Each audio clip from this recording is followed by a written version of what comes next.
Student,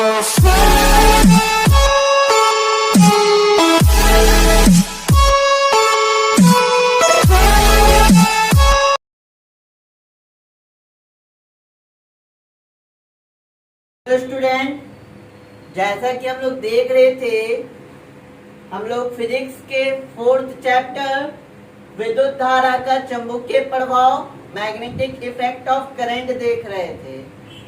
last topic में हम लोग आपका लास्ट टॉपिक जो देखे थे वो था आपका साइक्लोट्रॉन, और साइक्लोट्रॉन से पहले देखे थे कि किसी भी चुंबकीय क्षेत्र में कोई आवेश लंबवत गति करता है, तो जब कोई आवेश किसी चुंबकीय क्षेत्र में लंबवत गति करता है तो वो चुंबकीय क्षेत्र उस आवेश को वृत्ताकार पथ पर क्या करवाता है, गति करवाता है। उस चीज का यूज करके हम लोग साइक्लोट्रॉन नामक एक युक्ति को पढ़े थे, जिसमें क्या था कि किसी भी धन आवेश को साइक्लोट्रॉन क्या कर देता है, बहुत अधिक क्या दे देता है, गति दे देता है। तो ये चीज हम लोग लास्ट क्लास में देखे थे। आगे वो दो टॉपिक अगर आप अच्छे से क्लियर है आपका, तो इस चीज को आगे आज लेके चलते हैं।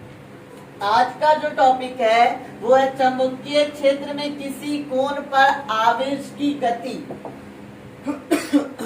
लास्ट क्लास में आप याद कीजिए, चुंबकीय क्षेत्र में जो आवेश गति कर रहा था वो लंबवत था। आज का जो टॉपिक है चुंबकीय क्षेत्र में किसी कोण पर आवेश की गति, आज लंबवत नहीं करेगा, आज किसी भी कोण पे आवेश गति करेगा। तो चलिए चीजों को हम लोग समझना स्टार्ट करते हैं।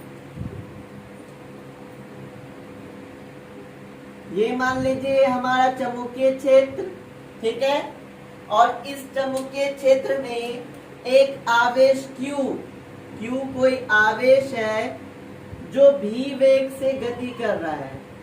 Q एक आवेश है जो v वेग से गति कर रहा है थीटा कोण बनाकर।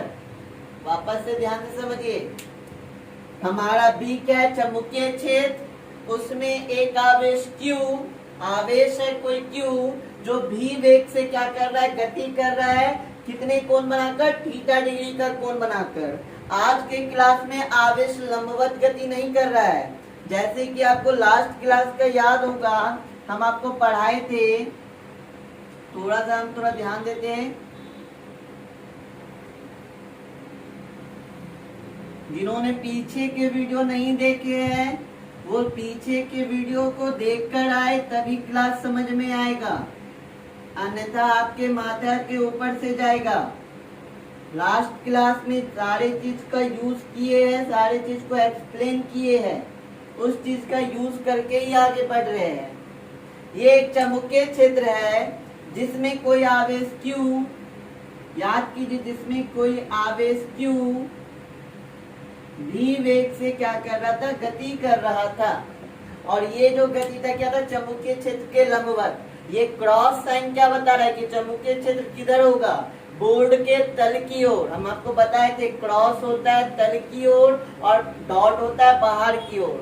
तो क्रॉस है अंदर की ओर, मतलब ऐसे मान लीजिए चुंबकीय क्षेत्र आपका, ये ब्लैक मार्कर, चुंबकीय क्षेत्र अंदर की ओर है और आवेश जो है इस ओर गति कर रहा है। तो देखिए इन दोनों के बीच अगर एंगल की बात करें तो इन दोनों के बीच कितने डिग्री का एंगल बनेगा, 90 डिग्री का। मतलब चुंबकीय क्षेत्र में ये जो आवेश गति कर रही है, ये आवेश कैसी गति कर रही है, लंबवत गति कर रही है।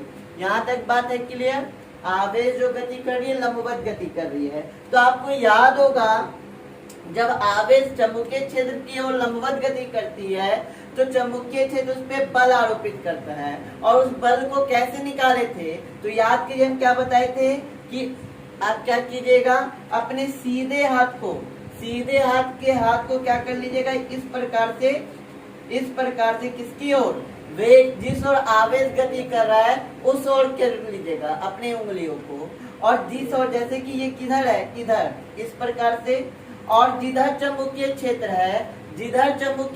है उधर अपनी बाकी उंगलियों को मोड़ेंगे, जिधर चुंबकीय क्षेत्र है उधर बाकी उंगली को क्या करेंगे, मोड़ेंगे। तो चुंबकीय क्षेत्र है किधर, तो अपने बाकी उंगली को किधर मोड़ेंगे, इस ओर मोड़ेंगे। तो ये अंगूठा क्या बताएगा, बल की दिशा को। तो इसमें जो बल लगता है ये जो बल लगता है वो किधर लगता है, केंद्र की ओर। ये लास्ट क्लास में बताया है, केंद्र की ओर लगता है, जिससे ये जो आवेश है कैसी गति करने लगती है, इस केंद्र को मानकर एक वृत्तीय पथ पे क्या करने लगती है, गति करने लगती है। ये लास्ट के क्लास में हम लोग देखे थे। लेकिन यहाँ क्या है, यहाँ तो लंबवत है नहीं, यहाँ पे जो आपका आवेश जो है v वेग से गति कर रही है, लेकिन ये लंबवत गति नहीं है। आज के क्लास में जो ये गति है चुंबकीय क्षेत्र पे किसी कोण पे, किसी भी एंगल पे, वो एंगल हम थीटा माने, वो 10 हो 20 हो 30 हो नहीं जानते वो एंगल क्या है, किसी भी कोण पे गति कर रही है, तब चीजें क्या होगी, तब क्या होगा। तो यहाँ पे ध्यान दीजिए, तब क्या होगा। हमने वेक्टर चैप्टर में घटक निकालने के लिए सीखा था, सदिश चैप्टर में घटक निकालने के लिए सीखा था। एक्स वाई कोई अक्ष है और ए कोई सदिश है, ए कोई क्या है, सदिश है। तो इसका घटक निकालने सीखे थे, याद कीजिए। थीटा की ओर क्या होता है, थीटा की ओर होता है ए कॉस थीटा, थीटा की ओर क्या होता है, ए कॉस थीटा। और याद कीजिए थीटा से दूर क्या होता है, ए साइन थीटा। ठीक है, ए कोई सदिश था, ए कोई वेक्टर था, जिसका घटक निकालने के लिए सीख चुके, बहुत बार आया है। अब आप लोगों को याद हो गया होगा, थीटा की ओर आता है तो कॉस लेते हैं ए कॉस थीटा, और थीटा से दूर आता है तो साइन लेते हैं ए साइन थीटा। तो यहाँ पे थोड़ा ध्यान दीजिए, अगर हम यहाँ इसका भी क्या करते, घटक निकाल दें, इसका भी क्या निकाल दे, घटक निकाल दे, थोड़ा सा ध्यान दीजिएगा। ठीक है, तो इसका कुछ घटक किस प्रकार से निकलेगा, इसका घटक कुछ इस प्रकार से निकलेगा। तो हम कह सकते हैं कि थीटा की ओर मतलब इस ओर क्या हो जाएगा, भी साइन थीटा, थीटा की ओर क्या हो जाएगा, भी साइन थीटा, थीटा की ओर क्या हो जाएगा, भी साइन थीटा। और थीटा से दूर, और थीटा से दूर क्या हो जाएगा, भी कॉस थीटा, और थीटा से दूर क्या हो जाएगा, भी कॉस थीटा। यहाँ तक बात को समझिए थोड़ा।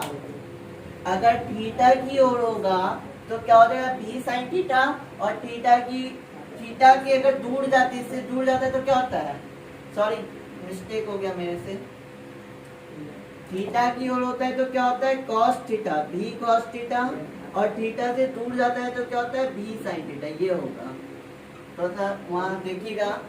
तो क्या होता है, वेक्टर में हम क्या देखे थे कि थीटा की ओर आता है तो कॉस होता है, और थीटा से दूर जाता है तो साइन होता है। यहाँ तक बात क्लियर है।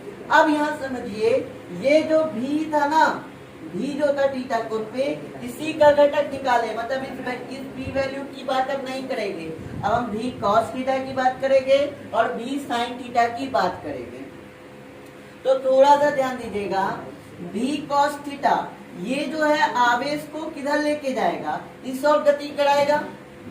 मेरी बातों को एकदम ध्यान से समझिएगा। बी चुंबकीय क्षेत्र है, आवेश Q को ये भी कॉस थीटा जो गति कराएगा वो क्या होगा, चुंबकीय क्षेत्र के समांतर।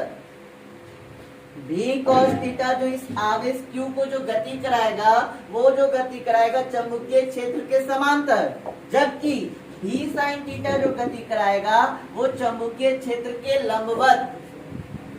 इन दोनों चीज को भली भांति समझिए। सबसे पहले हम क्या किए कि किसी भी कोण पे है, हम नहीं जानते क्या होगा, हम इसका घटक निकालते हैं। घटक निकालने सीख चुके, थीटा की ओर होता है भी कॉस थीटा, और थीटा से दूर होता है भी साइन थीटा। ये भली भांति हम लोग अच्छे तरीके से पढ़ चुके हैं। अब यहाँ पे ध्यान देते हैं कि ये भी कॉस थीटा जो Q आवेश को गति कराएगा, वो गति होगा चुंबकीय क्षेत्र के समांतर, और भी साइन थीटा जो गति कराएगा, भी साइन थीटा जो गति कराएगा इस Q चार्ज को, वो चुंबकीय क्षेत्र के लंबवत। अब देखते हैं कि इस पे बल क्या आरोपित होगा। सबसे पहले इस पे देखते हैं, जब चुंबकीय क्षेत्र भी कॉस थीटा जब गति करा रहा था चुंबकीय क्षेत्र के समांतर, जब चुंबकीय क्षेत्र के समांतर है तो हम बल निकालने का जो फॉर्मूला पढ़े थे, F इज इक्वल टू क्या पढ़े थे, Q भी साइन थीटा। हमने क्या पढ़ा था, F is equal to Q v sine theta. अगर जब समांतर है तो यहाँ पे थीटा की जगह कितना डिग्री होगा, थीटा की जगह डिग्री होगा आपका 0। और साइन 0 की वैल्यू क्या होती है, साइन 0 की वैल्यू क्या होती है 0। तो ये पूरी की वैल्यू क्या हो जाएगी 0, मतलब f की वैल्यू क्या हो जाएगी 0। मतलब ये v cos थीटा जो चुंबकीय क्षेत्र के समांतर आवेश को गति करा रहा था, उस पे बल जो आरोपित होगा वो क्या होगा, शून्य होगा। ये बात आया समझ में। लेकिन v sin थीटा के केस में ऐसा नहीं होगा। v sin थीटा के केस में देखिए चुंबकीय क्षेत्र के लंबवत क्यों आवेश गति कर रहा है।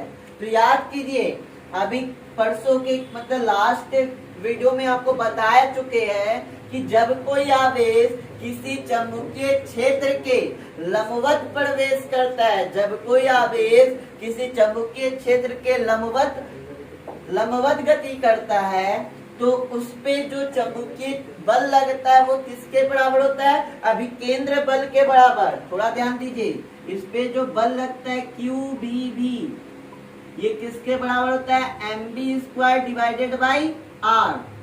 ये किस चुंबकीय बल जो लगता है वो किसके बराबर होता है, अभिकेंद्र बल के बराबर। और ये अभिकेंद्र बल लगने के कारण ये आवेश कैसी गति करने लगती है, वृत्तीय पथ पे गति करने लगती है। तो हम इधर ध्यान देखते हैं किधर बल लग रहा होगा, वहां तो केंद्र की ओर लग रहा होता है जिसके कारण वैसी गति की, यहाँ कैसे गति कर रही होगी। तो याद कीजिए हमको करना क्या है, हमको करना क्या, ये भली बात ही आप जानते हैं।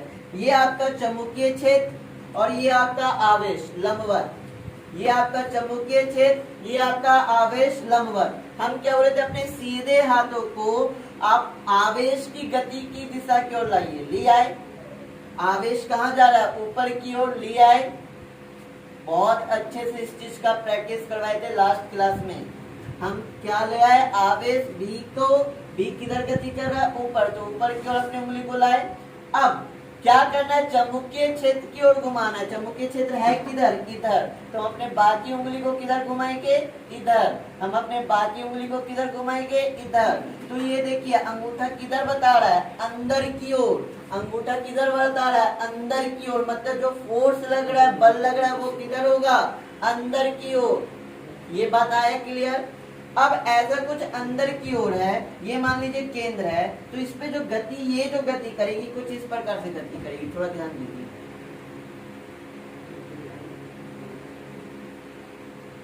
ऐसी।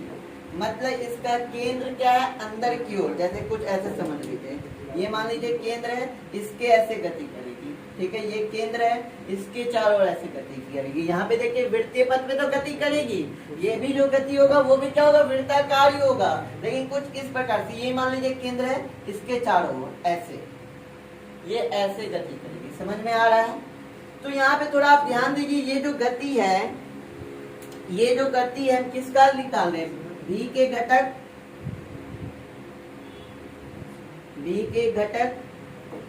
V के घटक जब समांतर था किसके, चुंबकीय क्षेत्र के समांतर था, तो वो कैसा था, V cos थीटा।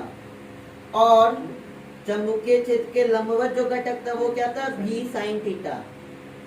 थोड़े से मेरी बातों को ध्यान दीजिए।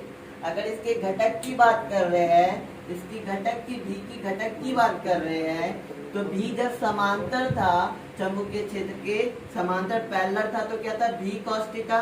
और जब परपेंडिकुलर लंबवत है तो क्या है, V sin theta.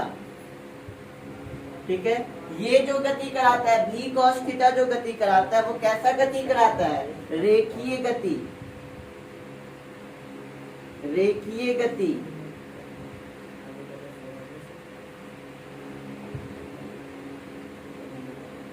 V cos theta जो गति कराता है वो कैसा गति कराता है, रेखीय गति। और V sin थीटा जो गति कराता है, ये कैसा गति कराता है, वृत्ताकार गति। मेरी बातों को ध्यान से समझिएगा, चीजों को ध्यान से समझिए तभी समझ में आएगा। V cos थीटा इस आवेश को कैसी गति करवा रहा है, आगे लेके जा रहा है। आगे लेके जा रहा है मतलब ये कैसी गति करवा रहा है, रेखीय गति। जबकि V sin थीटा ये जो गति करा रहा है, ये कैसा गति करा रहा है, वृत्ताकार गति। ये दोनों बात आया समझ में। और ये दोनों गति मिलके, ये दोनों गति मिलके आपका गति कहलाता है कुंडलीन। ये जो गति कहलाता है क्या कहलाता है? कुंडलिनी गति। इसको इंग्लिश में ही बोलते हैं हेलिकल, इसको इंग्लिश में बोला जाता है हेलिकल मोशन, ये बोला जाता है। ठीक है, तो इस प्रकार से गति करती है। अब थोड़े यहाँ पे ध्यान दीजिएगा, ये जो गति होगा ना, v sin थीटा तो वृत्ताकार गति करा रहा है, v sin थीटा तो वृत्ताकार गति करा रहा है, लेकिन v cos थीटा क्या कर रहा है? इस आवेश को आगे लेके जा रहा है। तो गति कुछ इस प्रकार से होगी।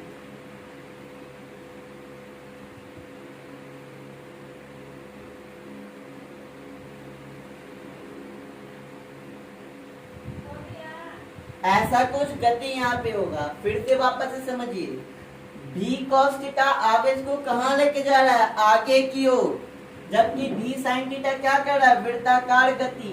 तो इसमें जो कुछ गति होगी, ये दोनों गति मिलके हेलिकल मोशन कहलाएगा, और कुछ गति इस प्रकार से होगी, जैसे ये चुंबकीय क्षेत्र ऐसे ऐसे आपका गति होगा, इसकी धीरे धीरे धीरे धीरे क्या बढ़ेगी?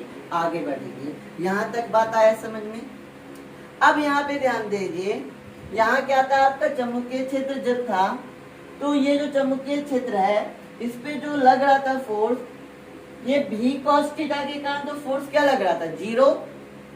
लेकिन लंबवत है v sin थीटा, उसके अकॉर्डिंग तो फोर्स लगेगा। उसके अकॉर्डिंग क्या फोर्स लगेगा? हम यहाँ पे लिखते हैं, देखिए, वृत्ताकार गति हेतु, वृत्ताकार गति हेतु, ठीक है, वृत्ताकार गति हेतु क्या हो जाएगा? क्यू भी बी बराबर क्या हो जाएगा? mv² divided by r। ये था लास्ट वाला फॉर्मूला। लेकिन यहाँ ध्यान दीजिए, अब यहाँ ध्यान दीजिए, यहाँ पे ये जो v है, ये v कैसा है? लंबवत। यहाँ पे जो v क्या है? वो लंबवत है, परपेंडिकुलर है। तो एक b से एक b कट जाएगा, तो बचेगा क्या आपका? QB बराबर m v perpendicular divided by r। यहाँ से आप v की वैल्यू निकाल लीजिए, तो v का वैल्यू हो जाएगा v परपेंडिकुलर बराबर आपका क्या हो जाएगा? QB r divided by m।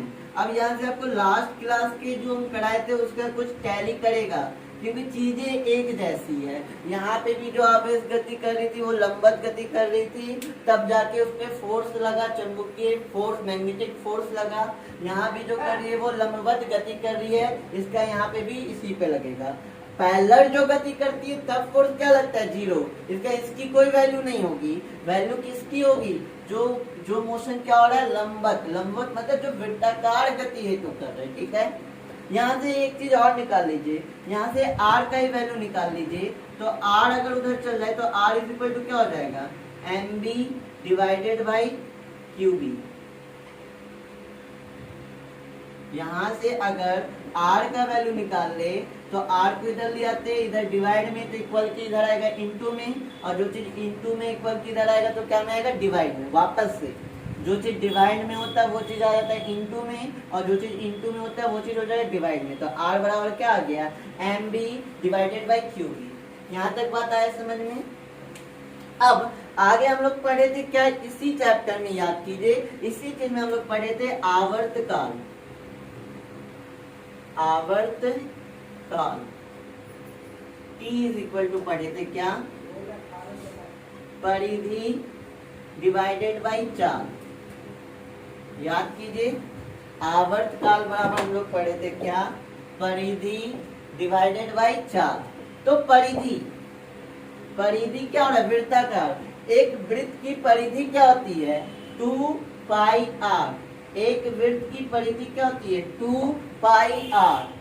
और चाल क्या निकाले? v का वैल्यू, तो यहाँ पे चाल निकाले QB r divided by m। जो चीज डिवाइड में ऊपर आएगा तो क्या हो जाएगा? इनटू में। या एक स्टेप लिख ही देते हैं तो आप लोग कंफ्यूज हो जाएंगे। तो यहाँ से देखिए, r से r कटा, t इज इक्वल टू क्या हो जाएगा? ये m डिवाइड में ऊपर जाएगा तो इनटू में 2 pi m divided by QB। यहाँ पे दिख रहा है। यहाँ तक दिख रहा है? चलिए मिटा के लिखते उस साइड, नहीं दिख रहा है तो इन चीजों को मिटा देते हैं, इसका कोई यूज नहीं, सिर्फ समझाने के लिए हम लिख लेते हैं।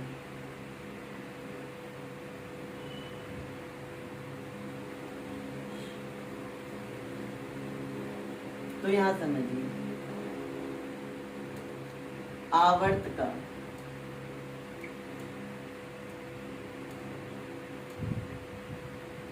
क्या होता है आपका? परिधि डिवाइडेड बाई 4। परिधि क्या होता है? 2 पाई आर, वृत्त की परिधि 2 पाई आर, और चाल क्या निकाले? भी का value Q B R divided by M. अब यहाँ देखिए जो चीज डिवाइड में वो क्या जाता है? इनटू में 2 pi r into m divided by Q B r. अब यहाँ आर से आर कटा तो t की वैल्यू क्या आ गई? t की वैल्यू आ गई 2 pi m divided by Q B. 2 pi m divided by Q B. ये किसका वैल्यू आया? आवर्तकाल का। आवर्तकाल होता क्या है? आपको बताए थे, एक चक्कर में लगे समय को आवर्तकाल कहते हैं।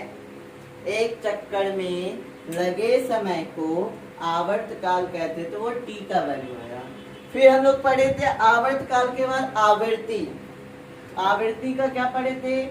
एक सेकंड में चक्करों की संख्या को क्या कहा जाता है? आवृत्ति। इसको डिनोट करते हैं स्मॉल एफ से। ये क्या होता है? एफ इज इक्वल टू होता है 1/t, कैपिटल टी। आवर्तकाल 1, आवर्तकाल का क्या वैल्यू निकाले? 2 pi m divided by Q B. तो f इज इक्वल टू क्या हो जाएगा? यहाँ पे देखिए f इज इक्वल टू क्या हो जाएगा? f is equal to Q B, जो डिवाइड में ऊपर चल जाएगा, क्यू बी बटे 2 पाई m। ये किसकी वैल्यू निकल गई? आवृत्ति की। ये किसकी वैल्यू निकल गई? आवृत्ति की। ठीक है। एक और चीज पढ़े थे, कोणीय आवृत्ति। एक और चीज पढ़े थे, कोणीय आवृत्ति।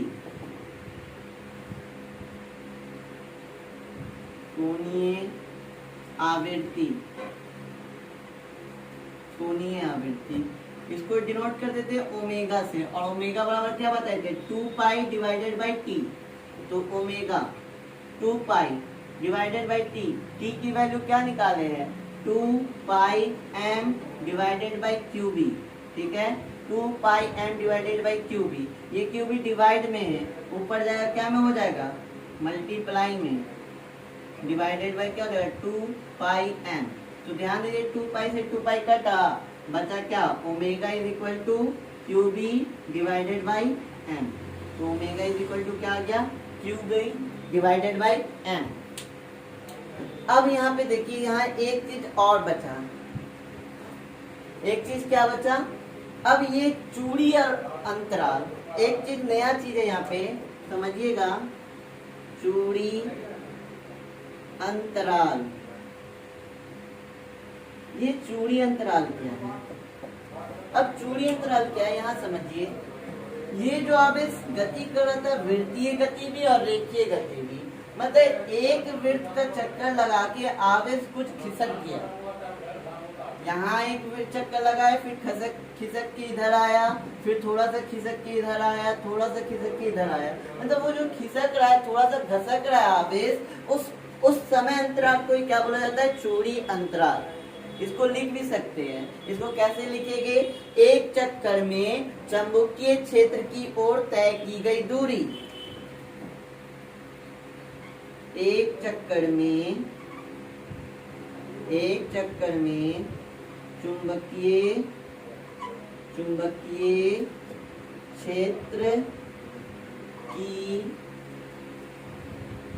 क्षेत्र की ओर की गई दूरी,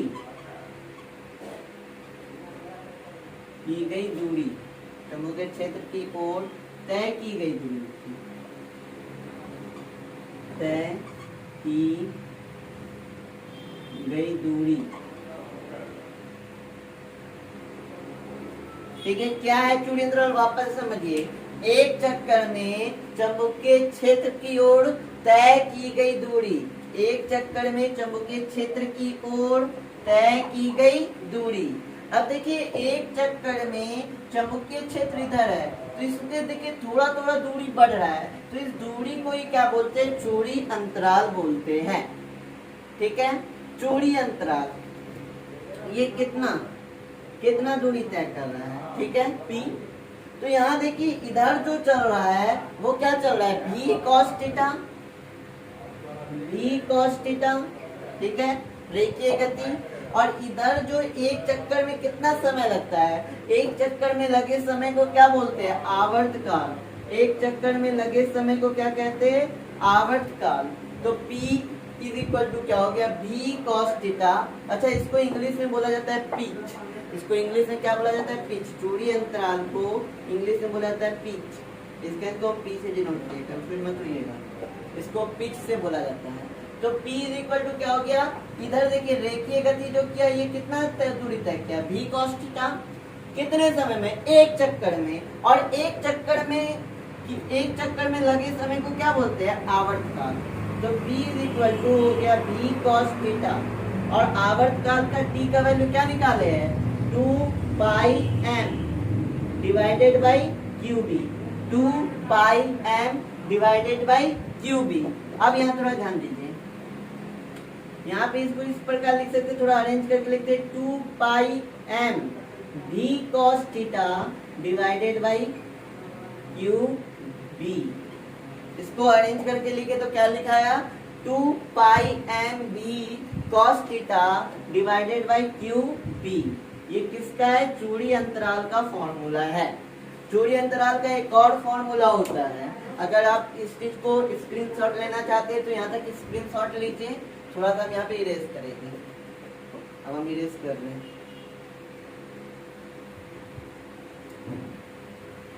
अब हम यहाँ पे आपको क्या बताएं कि R इज इक्वल टू क्या निकाले थे, R इज इक्वल टू निकाले m v1 QB, ठीक है। R इज इक्वल टू क्या निकाले, m v1 QB। अब यहाँ पे देखिए R m v1 बोलते हैं, v परपेंडिकुलर है, ये 1 नहीं है। परपेंडिकुलर का क्या मान है, v sin theta divided by QB। अब ये जो sin थीटा इधर इनटू में इनको इधर लेके आई डिवाइड में, तो R बटे sin theta is equal to क्या हो जाएगा, MV डिवाइडेड बाई QB। अब यहाँ पे देखिए वो वाला फॉर्मूला देखिए, आप पूरा जो फॉर्मूला हम अभी आपका यूज किए, वो फॉर्मूला क्या है आपका, वो फॉर्मूला निकाले थे, P is equal to 2 pi m v cos theta divided by QB। तो यहाँ देखिए, यहाँ अगर ध्यान से देखिए, अगर यहाँ ध्यान से देखिए तो यहाँ पे क्या आ रहा है, MV डिवाइडेड बाई QB। और MV डिवाइडेड बाई QB बराबर क्या होता है, R बटे साइन थीटा। तो कुछ इस प्रकार लिख सकते हैं, P is equal to 2 pi R cos theta divided by sine theta. अच्छा, cos theta divided by sine theta is equal to cot theta. तो cos साइन बटे cos क्या होता है, 10 डिवाइडेड बाई 1 बाई 10 लिख सकते हैं। इसका यहाँ पे क्या हो जाएगा, tan थीटा। इसका यहाँ पे क्या आ जाएगा, tan थीटा। तो एक फॉर्मूला ये है, P is equal to 2 pi R divided by tan theta. तो आज का क्लास यहीं तक था। ये टॉपिक बहुत ही इम्पोर्टेंट है एग्जाम के पॉइंट ऑफ व्यू से, कि जब चुंबकीय क्षेत्र के किसी भी कोण पे गति करती है तो उसकी वैल्यू क्या होती है, उसका वेग क्या होता है, v की वैल्यू क्या होती है, ये निकाले। फिर आवर्त काल निकाले, आवृत्ति निकाले, कोणीय आवृत्ति निकाले। और जब इस प्रकार से करती तो वो चौड़ी अंतराल निकालता है। चौड़ी अंतराल मतलब एक चक्कर में चुंबकीय क्षेत्र की ओर की गई गति। और चौड़ी अंतराल का भी फॉर्मूला दो तरीके से निकलता है, एक होता है P is equal to 2 pi MV cos theta divided by QB, और एक होता है P is equal to 2 pi R divided by tan theta. ये पूरे चीजों को आज हम एक बोर्ड में सारी चीजों को एक्सप्लेन किए हैं। आई होप कि आप लोगों को समझ में आया होगा। अगर समझ में आया है तो हमारे चैनल को लाइक कीजिए, सब्सक्राइब कीजिए, और हमारे वीडियो पे कमेंट कीजिए कि हमारा वीडियो कैसा बना है, और अपने दोस्तों के भी शेयर कीजिए। रहने देते हैं।